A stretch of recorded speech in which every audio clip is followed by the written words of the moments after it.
සුබ දවසක් අම්මලා හැමෝටම self feeding. එහෙමත් නැත්නම් බබාට තනිවම ආහාර ලබා ගැනීමට ඉඩ දීමෙන් බබෙකුට වාසි ගොඩාක් හිමි වෙනවා. ඒ වගේම බබාගේ කායික සහ මානසික සංවර්ධනයට මේක ගොඩාක්ම වැදගත්. විවිධ හේතු මත සමහර අම්මලාට මේ දේ මගහැරෙනවා. ගොඩක් වෙලාවට අම්මලා බයයිනේ. බබා හිර කරගනි. නැත්නම් බබාගේ බර අඩුයි. තනිවම කන්න දුන්නොත් තවත් බර ප්‍රශ්නයක් වෙයි. නැත්නම් බබා දඟයි, නැත්නම් ෆීඩින් චෙයා එකක් නැතිකම වගේ හේතු නිසා ඒ ඔක්කොටම විසඳුම් තියෙනවා අද මේ වීඩියෝ එකේ.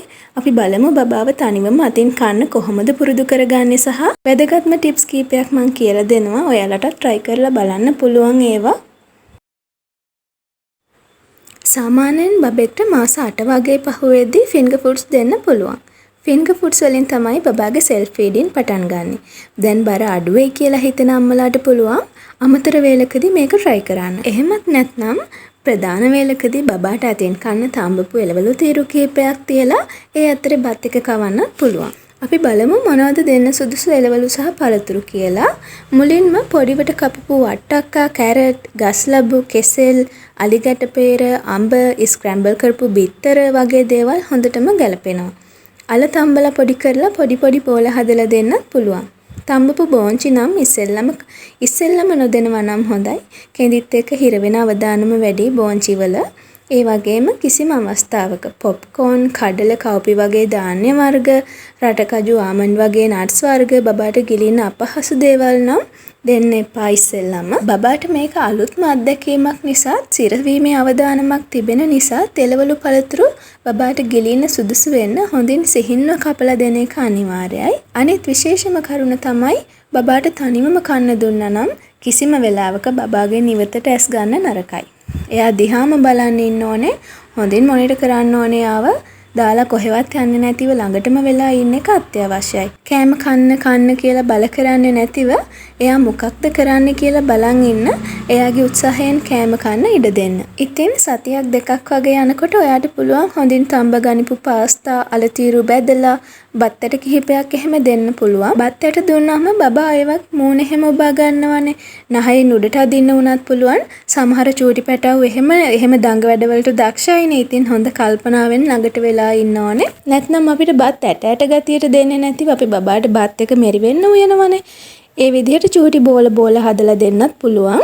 මෙතනදී ඉතින් බබා හැමතැනම ගා ගන්නවා, හලනවා. ඉතින් ඒ තත්ත්වෙ නම් බොහොම සාමාන්‍යයි. අස් කරන්න අපහසුයි කියලා නම් බබාට self feeding වලට අවස්ථාව නොදී ඉන්න එපා. මම කලින් කිව්වා වගේ බබාගේ මොලේ වර්ධනයට බොහොම උදව් වෙනවා වගේම බබාට ප්‍රයෝජන ගොඩාක් ලැබෙනවා. දැන් ඊළඟට ලොකුම ප්‍රශ්නේ ෆීඩින් චෙයා එකක්නේ. සමහර අම්මලාට ෆීඩින් චෙයා එකක් නැහැ කියලා දුක් වෙන්න එපා. ෆීඩින් චෙයා එකක් තියෙනවා නම් හොඳටම හොඳයි. බෙල්ට් එකක් දාලා පාවිච්චි කරන්න පුළුවන්. නැත්නම් ඔයාලට පුළුවන් ඔයාගේ ගෙදර තියෙනවා නම් සාමාන්‍ය මේ වගේ හොඳ ලී පුටුවක් ලෑල්ලක් සවි කරලා උනක් හදා ගන්න පුළුවන්. හොඳට කොට්ටයක් දාලා පිරිසිදු ලෑල්ලක් යොදාගෙන හොඳට ලෑල්ල බබාට අනතුරක් නොවන විදිහට මේ වගේ ලොක් තියෙනවා අඩු ගන්නට කඩේ ගන්න. මේවා යොදාගෙන හොඳට ලෑල්ල සවි කරලා හදා ගන්න පුළුවන්. එතකොට හැමදාම එකම තැනක බබාට කෑම කවන්න පුරුදු කරගන්න හරිම වැදගත් මේ පුටුව. ඉතින් පිරිසිදු ලෑල්ලක් යොදාගෙන හොඳ ශක්තිමත් විදිහට සුවපහසු විදිහට පිරිසිදු විදිහට හදා ගන්න බබාලා හරිම ආසයි මෙහෙම මේසයක් එයාලට හම්බෙනවට.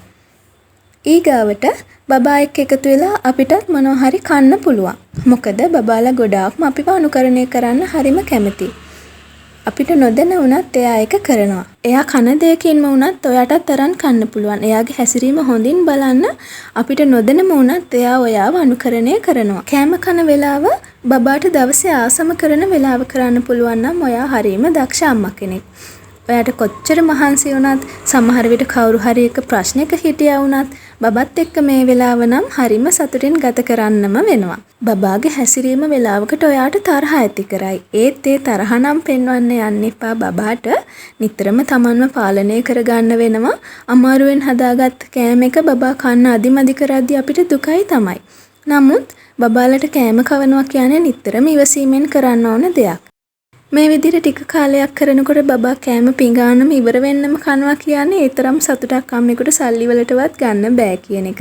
ඒ නිසා ඔයාගේ මානසික පීඩනය බබාට පෙන්වන්නේ නැතිව බබාව සතුටින් තියාගෙන කෑම ටික කවන්න උත්සාහ කරන්න. බබාගේ කෑම පිඟාන වර්ණවත් වෙන තරමට බබාලා ගොඩාක් ආසයි. හොඳ ලස්සන කට්ලරි සෙට් එකක් සහ කෑමවල පාට ගැනත් අපි හිතන්න ඕන. පාට එළවලු, පළතුරු එකම හැඩයකට නැතිව බෝල, කොටු, තීරු, ත්‍රිකෝණ, මල් වගේ එක එක හැඩවලට කපලා තියෙනවා නම් බබාලා තවත් ගොඩක් ආස වෙනවා. වැදගත්ම දේ තමයි දත් නැහැ කියලා කෑම කන්න දෙන්න බය වෙන්න එපා. දත් තවම එළියට පෙනෙන්න ආවේ නැති වුණාට විදුරු මසට යටින් දත් තියෙනවා.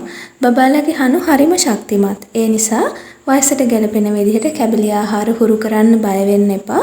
හපල කන්න ටික පුරුදු වුණාම අපේ කෑමක් දෙන්න හරිම පහසුයි. එහෙම පුරුදු කරේ නැති බබාලාට අවුරුදු 1.5 වෙනකම්ම වෙලා කෑම පොඩි කරලම දෙන්න සිද්ධ වෙනවා.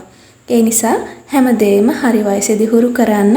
එතකොට මාස 10 වගේ වෙනකොට රොටි, කැබලි, කට්ලට්, තෝසේ, අපේ බත් මාළු, හොදි සහ ව්‍යංජන එහෙම ලුණු නැතිව වෙලා දෙන්නත් පුළුවන්. එයාලට හපල කන එක පුරුදු කරලා තියෙනකොට කිසිම දෙයක් එකපාර අරගෙන ගිලින්නෙත් නැහැ. ඕනම දෙයක් කන්න කලින් ඉස්සෙල්ලම එයාලා හපල බලලා තමයි කන්නේ.